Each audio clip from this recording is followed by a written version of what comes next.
Stick clinician in the corner and then push go. This is the sort of gym session that helps Steve maintain his strength. Well, it's set for an hour. But he broke his neck in a car accident as a teenager.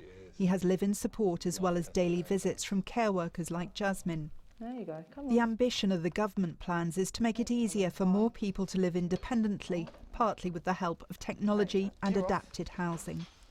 Obviously I can do so much myself, but there's a lot I can't do. And that's where the carers come in. How important is it that the government gets this right and really invests in care? Definitely.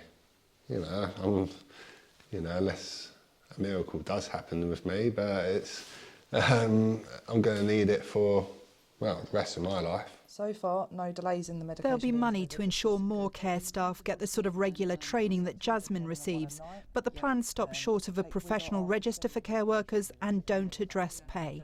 It is a skilled role. The things that we have to do out in the community, I don't think people realise. We're taking responsibility when we're administering medication.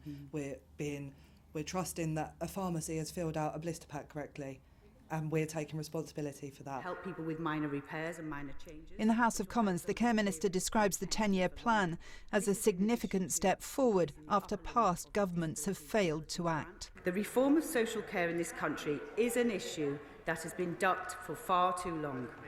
But we'll do whatever it takes on this tough challenge, and we will do this to get it right.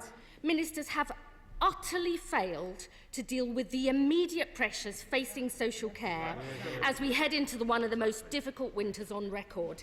And they have failed to set out the long-term vision and more fundamental reforms we need to deliver a care system fit for the future. So I'm going to have a look at other alternatives. And care providers like this Hertfordshire Homecare company are already juggling increasing demand and staff shortages. They welcome many of the ideas in the government plans, but say the extra funding won't come soon enough to deal with current pressures. 2 or 3 weeks ago we had 100 people waiting in our local hospital for home care that couldn't be accommodated. And that's not just by us as a provider, that's by other providers as well. But they couldn't be accommodated because we just do not have enough people to facilitate that. We're going to get you a drink in a minute. And 102-year-old Marjorie's day centre has been closed for more than a year. Whilst more support is promised for family carers in the future, her daughter would value help now. I would like to see my mum get used to going on that transport and go off there again and have... She's an independent personality, and it's her independence to be able to go out for the day to her own thing.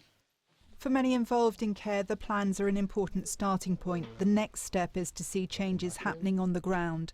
Alison Holt, BBC News. Exercise. Just, yeah.